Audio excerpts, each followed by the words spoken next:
Well, thank you very much indeed. We'll see a little bit later on. Let's get some more now, though, on the bill to allow same-sex marriages in England and Wales, which will be debated again by MPs a little bit later on today. This morning, the Deputy Prime Minister, Nick Clegg, was asked whether he would support the bill as it stands or whether he'd push to include an amendment to introduce civil partnerships for heterosexual couples.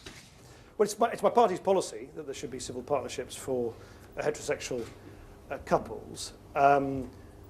So, you know, I've got no problem with the principle of it at all. It's just a pragmatic question. I don't want anything to interfere with the central purpose of this legislation, which is to provide the rights to marriage to same-sex couples. And the bottom line is, I will do whatever I judge is best to safeguard the bill and to make sure that it doesn't become hijacked by those whose ulterior motive is actually to discredit or to sort of derail the legislation. And that's, you know, it's a free vote. There'll be a debate, obviously, today. I'll listen to the debate. But my view is, and that of my party, is in principle, of course, this is something we've long supported. But I don't want to lose the wood for the trees. I want this bill to be passed and for the bill to do what it says on the tin, which is to provide equal rights to marriage for same-sex couples, and that will be my overriding objective. That was Nick Clegg a little earlier. Well, let's speak to the former Children and Families Minister, Tim Loughton, who is tabling the Civil Partnership Amendment. He joins us from Westminster. Thank you very much for joining us. So it sounds like Nick Clegg thinks that your ulterior motive is to derail the legislation. What do you say to that? Well, he's just wrong, and patently wrong, because a lot of people from all parties are supporting my amendment who are passionate supporters of the bill. And ironically, if my amendment goes through, which will address, I think now, a serious flaw that the bill introduces, it will make the bill less unpalatable. So it's not a very good wrecking amendment if it's supposed to be a wrecking amendment. Well, I'm doing this for two reasons. This bill, whatever we think about it, introduces a glaring inequality. If it goes through, as I'm pretty sure it will, then opposite-sex couples will only have access to marriage, but same-sex couples will now have access to the new form of marriage and civil partnerships. That is just not fair.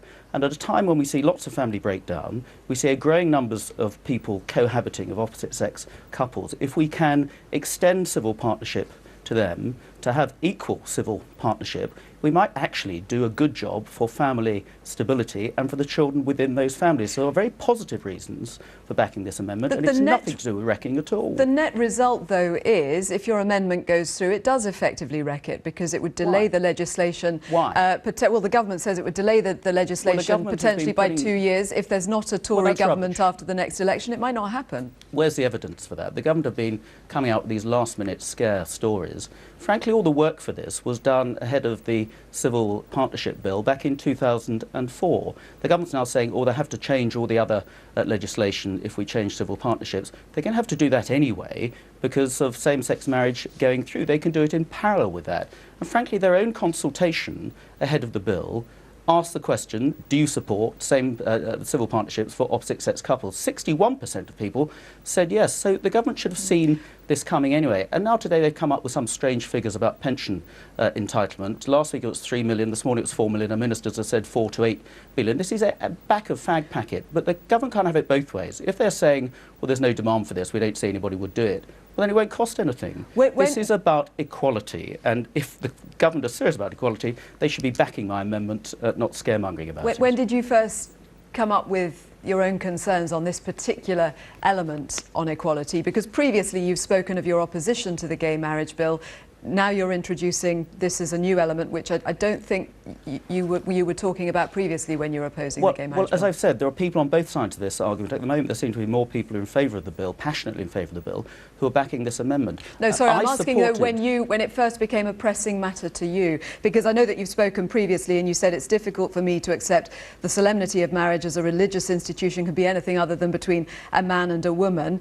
And at no point then were you talking about civil partnerships being available to heterosexuals as something that mattered importantly to you? Well, it was actually. This is about civil partnerships, it's not about marriage. And when the bill was going through committee, and I was one of those on the bill committee scrutinising the legislation, this same amendment came up. I supported it, I spoke in favour of it, I pointed out some of the anomalies there, and I voted for it. That was 3 months ago, so this hasn't come out of the blue. The government should have seen this coming. The government should have done the preparatory work, and I suspect actually they have, and they're now using these scare stories about delay. I don't want to delay this bill. I think we all want shot of this bill one way or the other as soon as possible. And actually, I think ultimately, if I'm right, it will save the government money, creating better family stability rather than costing. So those scare stories from the government just don't hold water, frankly, and theirs amendment is the wrecking amendment, not mine. Tim Loughton, thank you. Well, let's speak to the Conservative MP Nick Herbert, who's one of those supporting the bill and who's in a civil partnership. He can talk to us now. Thanks very much for being with us. I don't know if you could hear Tim Loughton there, but he was saying, really, this amendment is not a wrecking amendment. It's just about equality. Does he have a point? No, I think he does intend it actually to be a wrecking amendment. I'm sure that there are many who would support the principle, as Nick Clegg was saying, of extending civil partnerships to heterosexual couples, but I don't think that was something Tim Loughton was proposing before, and nor do I think it's something that, if it were accepted, would then persuade him to support the bill.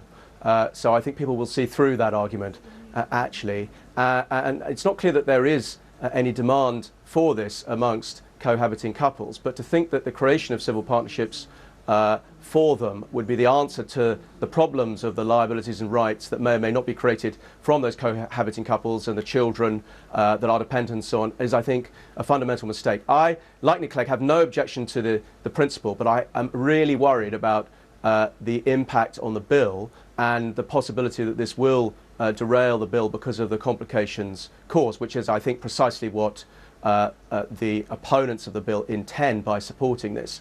And so just to be clear, when Tim Loughton says this isn't just a tactic to wreck the bill, you're saying, well, he's being economical with the truth, or he's not being quite honest with us. Is that what you're saying? Well, all you have to do is ask them whether they will then support the bill if it goes through. And well, he was saying it would make it a better bill, actually. Well, he might have said that, but he won't support it, and he admitted in an interview last week that he still wouldn't support the bill. So I think we can guess what their motives are. They weren't talking about this before. And I think also you need to just be careful about this argument that a great inequality is created from this bill, because remember, not all doors will still be open to gay people. They won't be able to get married in Church of England churches or in Catholic churches. There will be church organisations that wish to conduct marriages, Quakers and Unitarians and liberal Jews, but they're a minority. There will be civil marriages. So actually gay people still won't have that same equality with heterosexual people until those church organisations change their mind. But then heterosexual people also, they won't have the equality that they can have a civil partnership. I absolutely don't object to the principle at all, and I think this is something that should be looked at rapidly.